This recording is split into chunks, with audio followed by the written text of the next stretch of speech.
Hey, Panther Pedigree family, we are back at it here on this Monday. We got some good stuff for you. How you doing, D? Doing good. Feeling good today. Actually, Excellent. no, I'm lying.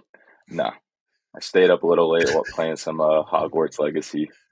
So No, listen. I was gonna I mean, lie, but listen. We're all about the truth here, so I appreciate that.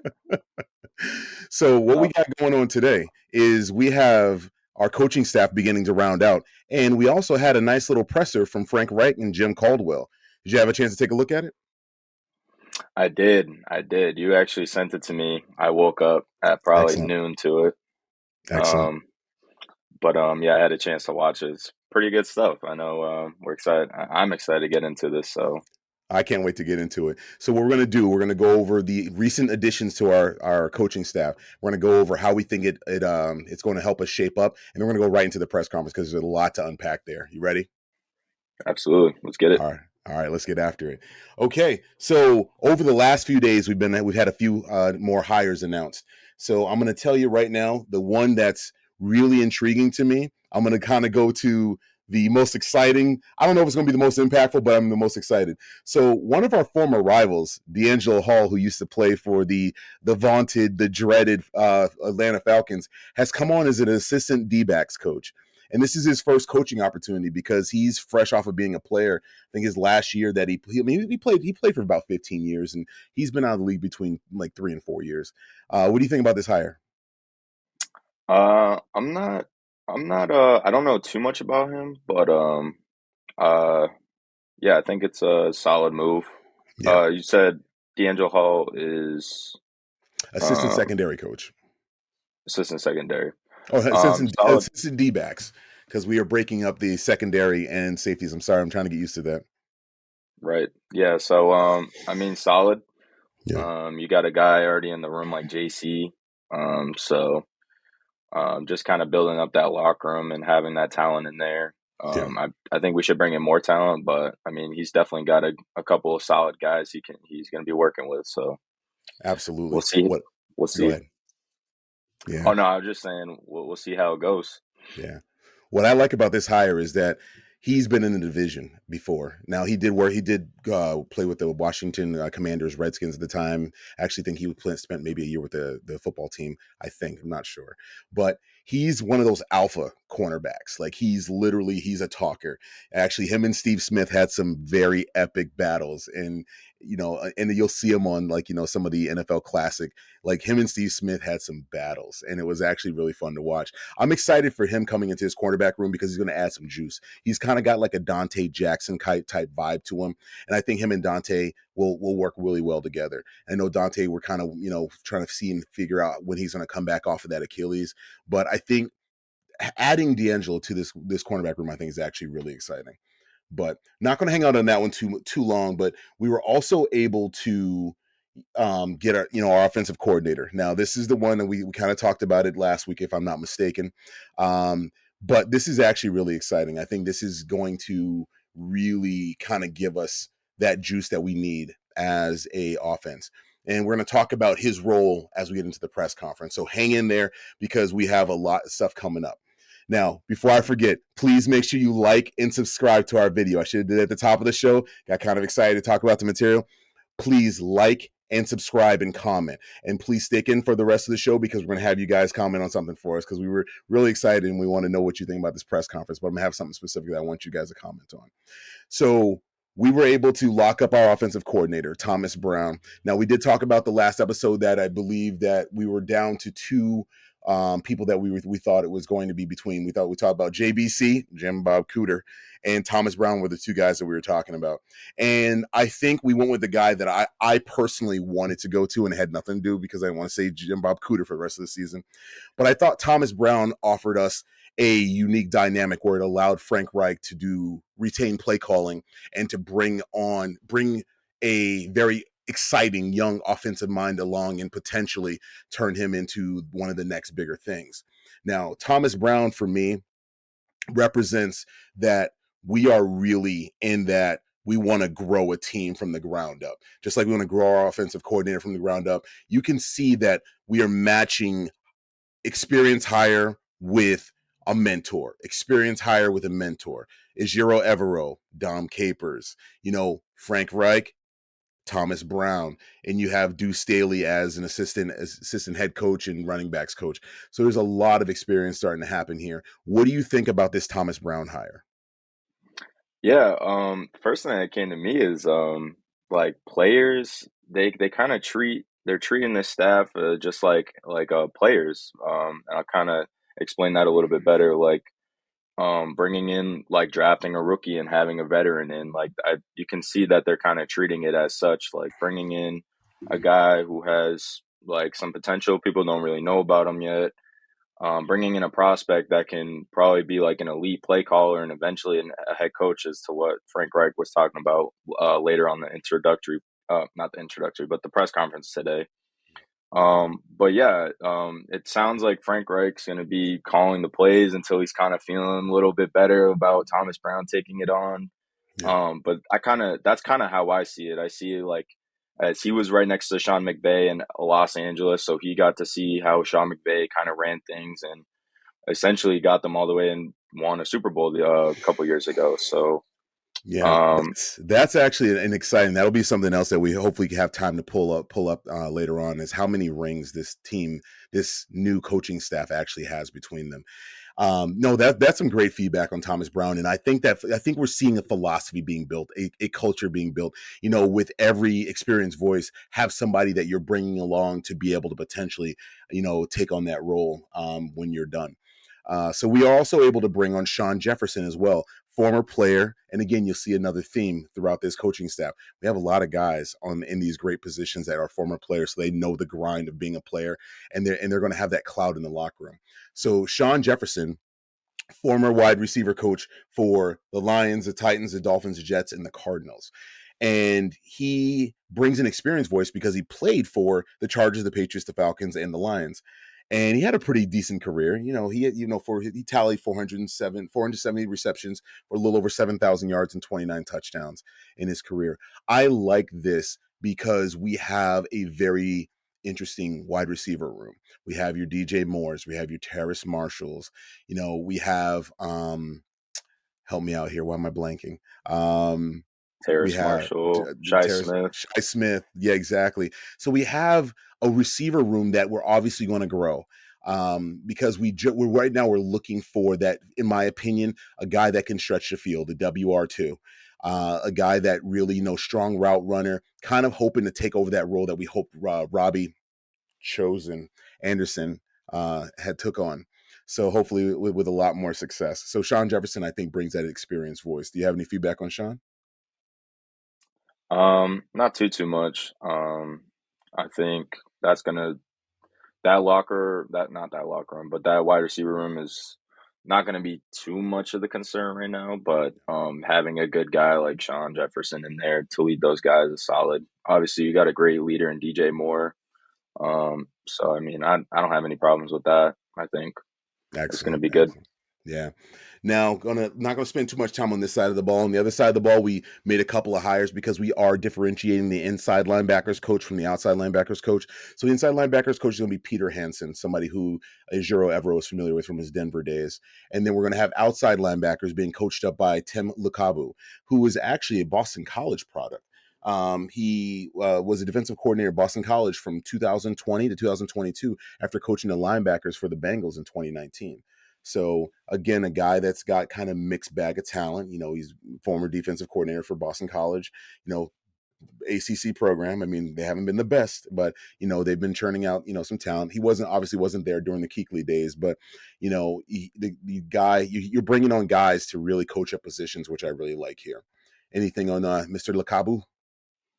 Yeah, Giro, just knowing him from past years and kind of having that comfort level. Um, it should work out good because I mean he's gonna Giro Evero is gonna want his 3-4 run a specific way, and having that relationship already, I think it's a good thing. It's a great thing. Yeah, and we have some more information on how that 3 floor is going to be employed from Frank Reich's presser. So we're going to get to that. So we're not going to spend too much more time on staffing moves, but we might as well finish off strong here. We also brought in Todd Wash, defensive line. So he comes to us. He previously occupied the same role in Detroit for the previous 2 seasons, and he was with Jacksonville Jaguars for 8 seasons, serving as this defensive coordinator from 2016 to 2020. So again, another guy with that top end resume, a coordinator resume, coming down to be a positional coach. I think this is a very common theme with the Frank Reich coaching staff here, because he is going for, like Robert Griffin III said, he is going scorch earth on experience. So what do you think about this move on the defensive side? Oh, it's a huge move. Just hearing he was a defensive coordinator for 8 years. Obviously, that alone shows who's doing something right. He Yeah, got to be coaching Jalen Ramsey when he was over there. I mean, and then to come over and to kind of step down, sort of yeah, speak, and be a D line coach, like just kind of speaks to what you're saying about experience. What we've been saying the last couple episodes about experience. It's a trending theme, and you kind of big like to deal, see it because, big I deal. mean, he's trying to build a roster full of players Yep, and coaches, starting with the coaching staff, to potentially absolutely. go on and get defensive coordinator positions, offensive coordinator positions, and head coaching jobs after the season, or maybe after a couple seasons of being in Carolina. So, Oh, it's a big deal, man. It's such a big deal. So, and one of our last moves we're going to talk about is Uncle Bert, because we found out earlier in the week that Tommy Tremble's uncle Bert Watts is coming on. He's going to be coaching the outside linebackers as well. He coached outside linebackers in Denver, and he's got collegiate experience in Auburn, Memphis, and Fresno State. So, another very seasoned college game, but a seasoned mind coming into the NFL. And again, it's okay to bring on college coaches, but you want them in the right spots. You want them to be able to get that NFL experience. You don't necessarily need them leading the charge right away. So, what are your thoughts on Uncle Bert? Uncle Bert, I Mhm. mean, it's not bad. Like you said, bringing somebody in from college kind of gets to the next level, get adjusted to the system and how the league works. Not throwing them right into the fire, like you said. I mean, it's solid. I mean, it's a good step in the right direction for him. So we're going to switch gears here, but before we do, I do want to talk about, we are fighting hard, and we are working hard to be your trusted source for Carolina Panthers information. We eventually want to earn that right, that you're gonna go to the Panthers Pedigree to find out what we're saying, because we've been giving you such good information. So the way we can do that is for you to like and subscribe and hit that bell notification, so that you know when our episodes are up. And then we, like I said before, we do keep up on the breaking news by posting the YouTube shorts, because we think that's the quickest way to get your information. And if you're subscribed and you liked and you hit notify, you're going to get a little reminder. They say, hey, Panther Pedigree just posted some new news. So please go ahead and do that. We look forward to earning your trust, and we look forward to interacting with you. So please like, subscribe, and stay, like I said, hang in there and comment. The other piece is you can always reach us on Twitter at Panther Pedigree, PANTHER PEDIGREE. Find us on Twitter.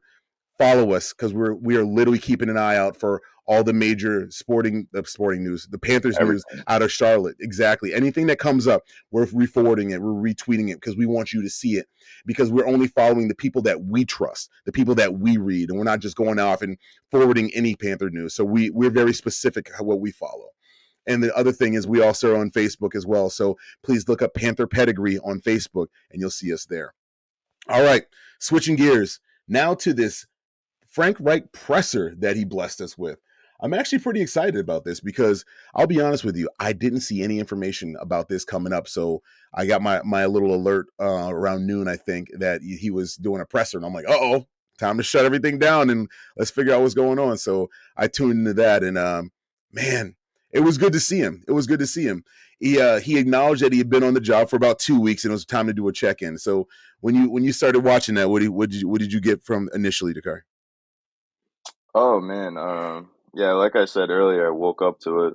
I was on a Hogwarts Legacy grind, so woke up a little later than usual. But yeah, I was kind of surprised to see it. I know I woke up to a whole bunch of your messages. You're ready to record today, so I was already kind of getting my mind ready on that, half awake. But yeah, I opened it. It was like a live premiere or something, or I had to skip forward. Yeah. And first reaction was just like he just seemed a lot more settled in, I think. I would Yeah. say that like he just kind of looks like he's more in his kind of more in his mojo, more comfortable with the questions. I kind of felt like he was answering, like kind of just like settling in. You can tell he's a lot more at ease Yeah. now that he's like officially in the job. I mean, I think he's feeling really good about some of the moves he's made and just kind of just getting settled in. Oh, definitely. His demeanor for me was what I needed to see, right? His demeanor was very calm. He was in charge of the moment. He's a head coach. He was coaching up to week 10 last year. So we're not expecting to see anything crazy. Like, we didn't think he was gonna be nervous, but man, he seemed so natural up there on that podium. I mean, just calm, very cool, very collected, and he was ready for questions. Like, I mean, he opened up with a strong opening, you know, he called it, he said, listen, I'm doing a quick check-in after 2 weeks on the job and let you guys know what's going on. He said he talked about the support that he's been receiving from Scott Fitterer and David Tepper, as far as getting some of these coaches, signed, and we'll talk about that in a couple minutes. And he made it clear that the coaching decisions was his decisions. Like he's hiring the staff, but he paid homage that said, hey, Mr. Tepper, he gets I run the final decisions by him, and he says, Frank, as long as you're good with it, I'm good with it. So, and I think it helps because we'll find out a little bit later is, how David Tepper has been approaching the interviews. So what we decided to do is we broke down the questions, and we're not going to go question by question, but we're going to pull out a few of the more impactful questions and really kind of spitball on those a little bit, because I honestly truly feel like the devil's in the details, and some of the things that Frank did say are going to be as loud as some of the things he didn't say. So we'll leave some time for that. So my my favorite thing is to start off strong. I mean, he was asked about having guys on the staff that interviewed as part of this most recent head coaching cycle, and not just part of the head coaching cycle, that interviewed for the same job that he occupies. So, what did you think about that one? I liked his answer, and his answer was kind of along the lines of, like we didn't even speak up, but I think the question was like, "Oh, how does it feel about having other people going for the job?" And he was just like, "It wasn't even, we didn't even bring up head coaching. Like that's just the profession of the league. Like these guys are professionals, and like we were just strictly just talking about what he's going to be doing coming onto the team, whether it was Jim Caldwell or um, Giro Evero. Yeah, Um, they were just talking about their positions and what they're going to be doing. So I kind of like that. Already, you're seeing like a bond. Like there's no like bad blood that, oh, I didn't get the job, right, right. that you got it. There it's just strictly business, and you can tell that like um, there's a good connection already. There's a good bond, and it's nice to see that it's just like it's straight to the point. Like that Yeah. they're just there on one mission and for their position or their coaching position. I like that. And the other part of that question, that his answer, he said it's a plus to have the guys that were interviewing for the head coaching job. To me, that says there are no egos involved here. We have one common goal, right? We want to hoist that Lombardi trophy up, and we want to take a parade down Mint and Tryon, right? And we want to do that. And it's that confidence that I like, because he's got that humble confidence, like he knows what he's doing, right? He's very purposeful about all of his moves. Now, then there were two questions back to back that I'm going to kind of combine, because one reporter asked about all the experience he had on his staff, and the other reporter, literally the next question, asked about the youth on his staff. And this is why we spoke of earlier in the episode, where he's partnering like a mentor with a young face. And there's a third question where they talk about, was it on purpose that he looks like he's building his own coaching tree? So I think we're just going to kind of just mash it up and talk about that. My personal takeaway from that is that he paid homage to the coaches with experience, because he says, he wants to have diversity in thought, right? He wants this experience, but he wants to have experience in all different levels. So you got your Dom Capers and your Jim Caldwells as your senior assistants.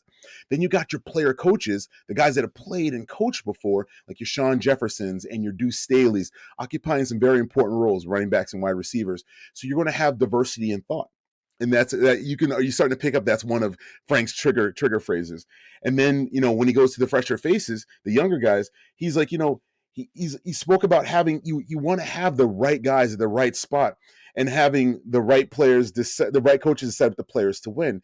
And then he talked about, again, he spoke of diversity in thought. He's like, I want to have, the youth movement be able to communicate with the old guard, and to make something, truly tremendous. What did you take away from that, D? Yeah, he spoke about pros and cons, kind Mm, of building off what you're saying. There's pros and cons of having guys with experience and young guys. So you can kind of get all views and angles and perspective from all different kinds of minds. So I think it's really good that he's kind of has that diversity with age and experience. Because I mean, younger guys might have something in common, might have something in mind that the vets don't have, yeah, and vice versa. Something things that the vets have that the young guys don't have, and just kind of being able to stay communicated, coming up with new ideas, and just kind of getting each other better. It's almost like yeah. just like the players, like the coaches always like improving each other and making each other better. So I mean, I definitely I'm a big fan of the idea of the diversity with the coaching staff. So another fourth question that peels right into that same topic was one of the reporters asked him that he made a comment about not having a bunch of yes men on staff, and he was actually very poignant about this point. He said that it would be you know it would be this it disgust him if he had a bunch of guys just telling him he was right all the time. And the idea was to have that diversity in thought, those tough conversations. He's like, I respect all those guys, and I want them to respect me. He's like, I want to get down and I want to have these conversations. I want people to come to the table with their convictions about scheme and about players. And I'm like, man, this dude is like, he's been, not only is he hiring all these alphas, he's putting out his agenda. He's like, I want you to bring that alpha personality, but we're going to do it the right way. What are your thoughts? I'm excited. I'm excited. It gets you excited, and there's not a lot of that you had before. You didn't really get that vibe from Matt Rule, and it's nice to know that like he is. I mean, it's nice to know he's bringing in these personalities, like these guys, like the running backs coach, receivers coach. These guys are not afraid to talk on the field, and have these Facts. big characters. Yeah. So you want that out of a team. I mean, Matt Rule spoke about that in the players, but you also want that in the coaches. You want the staff to challenge you and to question things and to not always agree with what you're saying or you're suggesting, because there's always different things to approach different things, basically, Absolutely. for a lack I of better words. Well, I So couldn't honestly, like, that's kind of a catchphrase. Honestly, to be real, that's kind of a catchphrase. I mean, it's you want to have all of that those combined ideas because all these guys were successful in their role and they were very successful. So I'm like, I couldn't have worded it any better. Now, the other piece of this is that he talked about having Dom Capers on his staff. And again, another time where not necessarily fiery, but he was very specific and very poignant.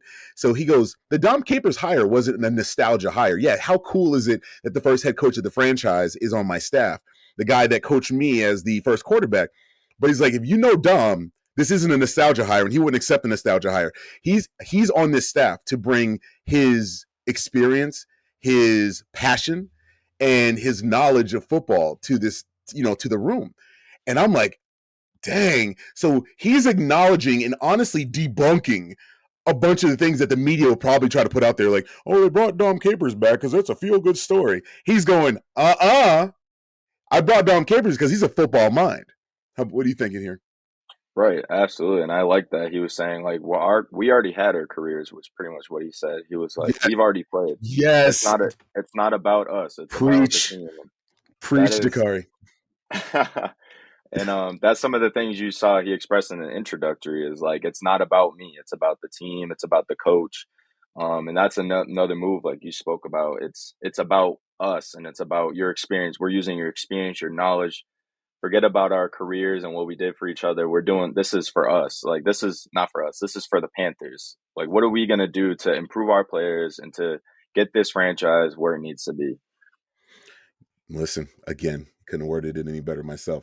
Now, he did one of the things Frank Reich was cited on is what separated him in that second interview from Steve Wilkes and who's our buddy from Dallas. Oh, Kellen Moore, you talking about? Kellen Moore, thank you so much.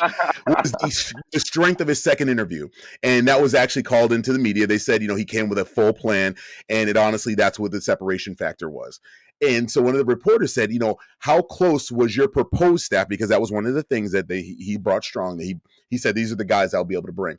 And they go, how close was your proposed staff to who you actually been able to sign? He goes, it was really close. He's like, especially in the interviews, and like the interviews are really close because honestly, the guys that I said I could bring, I brought them. So what do you think about that confidence? Like, I like his confidence. Please speak on his confidence in that. Oh, I mean, he knows, like you said earlier, he knows what he's doing. He already has an idea. He's on a mission, and like he's already, like you said, he had a list of guys and was coming close to making certain decisions. Like I think he already had an idea about the guys where he was going to have at those positions before they were hired. He had a list. He came in prepared, and that speaks to experience. The spirit experience is going to be the biggest word of this year. For the Yes, 2023 season, experience is going to experience. play such a factor. You're going to hear that from me so many times this year, but that I'm just goes to excited. experience. That's preparation. He spoke about even just going back. I won't get into it too much, but just getting let Of go course. halfway through the year, he had more time to get ready, to prepare, to look back on his experience in Indy and where he could have improved. And that was another question I was asked by a lady on the presser today, was like things he learned and like what he would have done differently. So it's all about knowing like from his past and like bringing it to light now and like how he can improve. And you're seeing a lot of that right now with like just right now with Frank Reich and just learning from experience. So, in my opinion, what I think the fans really wanted to hear, their next two questions. Now they didn't come sequentially, Oh but yeah. I kind of pinned them like this because I wanted to talk about it. But Frank was asked about play calling. Is he going to be calling the plays, or is Thomas Brown going to be calling the plays? I must say that my philosophy was right. I hate to do that, but you brought on the No, young you're right. OC. Listen, you brought on the young OC. You decided that that's the direction you wanted to go in. And with that, you want to groom him. So what are you going to do? He said he's going to retain play calling duties. But he did put out there is a plan to hand it over. And in another question later on, they're like, so what is the timetable? He goes, it happens when it happens. Because they listed like 3 different times. He's like, yeah, all of that. It just happens when it happens. So what are you thinking about this report of him retaining play calling duties? It doesn't really surprise me because my guess in the last episode, I believe I was saying he was going to be the play caller all year, but they went and hired a OC. So it surprises me that they got one, but it doesn't surprise me that he's going to be the play caller right now. So, I yeah, like that that didn't one. surprise me. Now, the next question that I've seen a lot of people on Panther boards is about this 3-4 defense. Like, and that came up, and they said, "Are you really committed to the 3-4?" And Frank's like, "Yeah, we're gonna be base 3-4, but in many sets it's going to look multiple." And he went to the stats. He went to the analytics. He says 20% of the time defenses line up and play through their base defense. The other 80% of the time they're working out of some kind of hybrid package or hybrid set, hybrid look. And so I don't think that was a surprise, right? Because I think at the end of the day, you are going to have a philosophy, but you're going to have to be able to battle whatever the other team is giving you, which all of a sudden, if it doesn't work, if you can't battle them with the base 3-4, you've got to, switch it up and put people in different places, give them different assignments to be able to make those plays. So again, not a surprise. We knew they're going to be committed to going to the 3-4, but I think hearing him say that, I'm hiring the man, not the scheme, and when he hired Ejiro Evero. But he's also committed to the scheme. He's committed to what Ejiro Evero is bringing. He's not going to overmanage that. He's going to let Ejiro do that. So what do you think about his commitment or him saying how committed he is to the 3-4?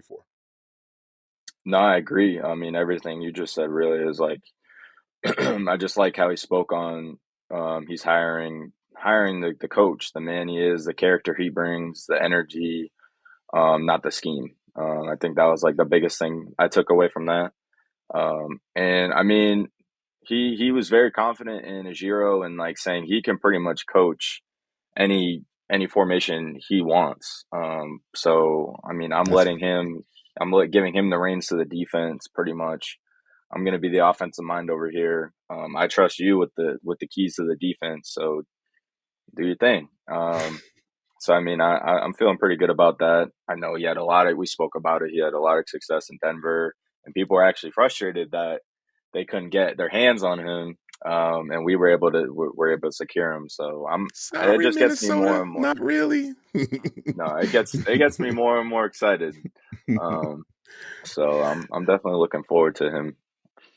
So another question about that, obviously Panther fans are going to be, it's going to be the hot topic going into free agency and going into the draft is what was his plan with quarterbacks? And he's like, listen, we're all just getting here. And Jim Caldwell later on reiterated, hey, we're just getting here. Some of us, are near the area, but we're just getting the team together. Frank Reich did say that they're having an official team meeting, coaches, staff meeting tomorrow. But he's saying the conversation that he's had with, your Josh McCowns, your Thomas Browns, is that, hey, listen, we have to evaluate our own roster. We have to evaluate who's in free agency, and then we have to evaluate in the draft. Basically, him going, I'm not telling y'all nothing until I'm ready for you to find out. So that was pretty cool. I mean, I understand the Panther fans are like, oh, but tell us about quarterback. Are we gonna get Derek Carr? Are we gonna? I'm like, just let it happen, right? Just let it happen. I don't want Derek Carr. Like, let me before anybody says that, just let it happen. It looks like he knows what he's doing, right? He's got all the right educators in the right spot, and he looks like he's shaping up for something big. And I choose to trust Frank on this one. And I actually may have a shirt made. I choose to trust Frank because I have a feeling I'm gonna have to wear that a few times this season. He talked about the retention, the people that he retained, your James Campins, Kugler, and Chris Tabor. He's like, it was a no-brainer. It was a no-brainer. Those guys, at the top of their game, it was a no-brainer. Like knowing their guys and those guys and their work ethic, it was whatever. Now, here's the other thing, because if you're kind of slick with it, you can kind of poke through the press conference. Obviously, we want to know if you have a young quarterback, what is his best safety valve? A tight end. So they asked him. They said, "Hey, what about the announcement of tight end coach? Because that's the only vacancy you don't have right now. I mean, it's the only vacancy you have on the roster right now." He said, "Expect an announcement within 24 to 48 hours." So listen, it's literally looking like it's heading in the right direction. I am kind of curious to see who they get as a tight end coach, see what the experience is, because like I said, that's the word of the day, the word of the season is experience. So I'm actually pretty jazzed up about that. So in closing on his interview, because we got Jim Caldwell's a quickly review. What do you got? Any other notes from Mr. Reich's or Coach Reich's interview? Uh, Not that I can think of. I'm definitely curious to see who the tight end coach is, like you said. Um, and I think Panther fans, we should be pretty excited about the hires. It's definitely cool to see him speak to the presser today. Just my overall thoughts, and yeah, just be patient with the quarterback, like you had said. Like it's just gonna happen. He's got a pretty good idea of what he's doing. Like you said, I sound like a broken record. Kind Oh, of, I you're sound good. like I'm a copying. Uh, No, you're good. The other piece that I did was pretty excited about because I kind of foretold this. He was asked about Deuce Staley and about their relationship, and he's like, I'm even keel. Deuce Staley is anything but even keel, but we work well together. And I'm like, hold on, I said that. I said the yin and the yang, the whole personality. Deuce is a talker, and Frank's like, So I'm already liking some of the vibes and some of the stories that are coming off of this, and the fact that we can kind of see it coming to fruition. But on to Mr. Jim Caldwell's interview, which I thought this was a really important interview because this was a guy that was first time we're hearing from somebody that was inside that coaching cycle, inside the inner workings, interviewed as a head coach, and he was brought on his staff. And one of the things that I'll tell you is I was very impressed, and I mean, forgive me.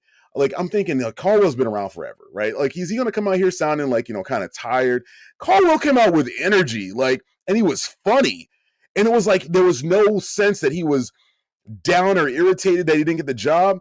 He's embracing this role. Like I was super into it. Like, listening to him, I'm like, all right, man, this dude, and he knows what he wants to do. He's been told that they want him to, not be pigeonholed to just offense. Like they want him to function as, in that same, path as a head coach. What's going on with offense? What's going on with defense? What's going on with special teams? What did you get from Jim Caldwell? uh, I mean, great energy. That's what you want to see. You want to see guys that are all in on the team. He's obviously got a lot of experience. He was a head coach at Detroit. It's just good to see that everyone's really content with their spots and like just ready to roll. It's not an ego contest. It's not about who won the head coaching job and who didn't. It's strictly business, and it's just good to see that like people are just kind of flourishing in their spots and their positions, and like they're just kind of ready to get the ball rolling. So it's Heck good. yeah. It's a good thing to see. That's what you want from a franchise. Definitely.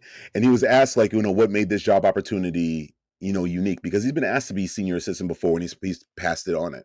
And they're like, besides Frank's your relationship with Frank, he goes, my relationship with Frank is why I'm doing this. And he's also like, I don't know if and how many people know, but we've called North Carolina our home since 1993. My kids, going to school here, we maintain a house here. So he's like, he's embracing this. He's like, oh man, I get the coach and I'm at home. Like, this is, it's really cool to kind of see some of the back conversations and the kind of the things that we assume, but we get to hear why it actually ended up being a decision. And again, his energy, like, I mean, like, he said that again, same with you, broken record. I feel like a broken record, but his energy is like really like convincing here. Like, it makes me feel like, all right, this staff's coming together and these guys are buying in. They haven't had a full staff meeting yet. They did ask, they asked him a number of questions about, what he was going to do. A lot of everything kind of focused around his role with the team and what he was going to do. And he's kind of kept reiterating that he's going to, kind of be a part of everything. He's going to use his experience, but he's not going to step on toes. He's going to, answer questions when asked, but, he's an observer. He wants to see how the workings are. And at that point, he gets the feedback with Frank, like, dude, this is working, or this isn't working, or this is where we probably need to apply a little bit more pressure as far as like, learning and things like that. And I think it's a unique, but a very impactful role. So that was really cool for me. The one of the other pieces, they did talk to him about, the Rooney Rule, and and I think the reporter was trying to get more of a soundbite than he gave. So they asked him about, like, talk to us about, the issues with, hiring, coaches of, color, in the NFL. And he said, there's, look at the numbers. There's clearly a problem. He's like, but the NFLPA, Troy Vincent, and they're doing things to help coaches get exposed. They have things like the quarterback summit. They have things like a GM forum. They have opportunities for coaches to be exposed to GMs and owners so they get the experience, they get the face time with these guys, so that it betters their opportunity. So Jim took the high road on this. He didn't give them a soundbite. It was actually kind of cool to see that everybody's already moving in lockstep. We're not going to be, Jim's like, I'm not going to be the one that ends up on the news tomorrow because I said something off color. So I was very, Right. very big fan of how he carried himself and how he conducted himself. It wasn't a ton that came from him. I mean, he wasn't there to give a ton of sound bites. And I think the reporters kind of figured that out, because, I mean, his interview was about 20 minutes long, but, they almost started running out of questions for him because he just wouldn't give them anything. He's just like, listen, hey, the cool thing about not being the head coach is I don't have to answer that question. So Right. do you have any closing comments about Mr. Jim Caldwell? No, not for me. I'm staring a blank. Pretty much. No, you're good. Like, I mean, again, it was kind of cool because we were going into today with a lot of ideas of what this episode should be about, and man, did they gave us all of our content today. So hopefully, you guys as fans enjoyed it. I'm going to remind you again, because we legitimately are on the quest for 100 subscribers, and we're going to keep our goals very visible. We going into this episode, I believe we were at 73 subscribers. So we are asking, if you're watching this video, to go ahead and click on the subscribe button, click on the bell notification, click on always Subscribe. right down there, because it's Go important, because subscribe. we want to be able to give you impactful content, things that you want to hear. So what I want from you, because you stuck around to the end of the episode, please comment to me on the most impactful coaching hire you think we've made. Is it the OC, Thomas Brown? Is it the DC, Ejiro Evero? Is it Frank himself, the head coach? Is it Dom Capers or Jim Caldwell, the senior assistants? Just give us a little love down there and tell us exactly what you think, because we're going to be coming with a lot of content here, and we're really kind of just doing all of our pre-work now for our draft episodes, because we're going to be coming up, and our draft content, in my opinion, is probably going to be some of the strongest on the internet, especially when it concerns the Panthers. Both of us, again, love the draft. We love everything about college football. We love our team, and we love trying to figure out where the talent and where we're going to apply the pressure to get, better talent on our team. We'll execute a couple mock drafts online for our fans, and then, everything's a march to the big draft night. So, Dakar, you got anything to close this episode down? I'm excited for the mock draft. Me too. Yeah. I was staring at blank because I was thinking about Hogwarts again, but those spells are in my mind. So Lumos. yeah, make sure you comment. Don't forget to do that. Subscribe. Um, and yeah, I'm excited. I'm excited to start giving you guys some mock drafts and kind of also getting into that, hearing about you guys because that's my favorite time of the year. So I'm Absolutely. We got excited. today is the period where teams have to start designating franchise players. Really, the only player that I believe that would be in line for that would be Bradley Bozeman. So I'm hoping we get a deal done with him so we don't have to play the franchise tag game, get him a nice team-friendly deal done for him because him and his wife have acclimated themselves to Charlotte. Him and Nikki Bozeman, they actually just posted photos of their first night out since she had her baby. So hopefully we can get, Bradley Bozeman done, and then we can be done with the whole franchise tag situation, and then we can just march right into draft season. Senior Bowl just happened. A couple of players, rose in the rankings. We got the combine later on this month that we're going to be talking about. Obviously, we got the 4 quarterbacks that are super important, and we have some team needs that we're going to discuss. So all I can tell you is stay tuned. Our content, the machine is at work. It's hard at work, and we're studying because we want to deliver you, again, impactful content, things that make you as a Carolina Panther fan want to choose us to watch our information. All right. So if you've got nothing else, sir, I think I'm going to start getting us out of here with a little bit of music. Let's let it rock. Let's let it rock, man. So good to be a Panthers fan, especially on days like today when we get to see our coach Brent showing his staff off, and again, him standing on that podium.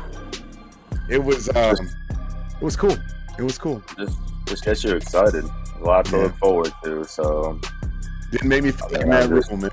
Now I gotta stop saying Matt Rule's name. That man one day is on. I'm in the mail. Matt Rule's gonna say cease and desist on using my name. So I'm gonna stop using his name before he sends us something to force us to stop. Yeah, we gotta cut that out. We gotta give him a different name or something. All right, my man. It's always good doing this with you. Hey, yes, until next episode, stay good, stay healthy, keep pounding. Keep pounding.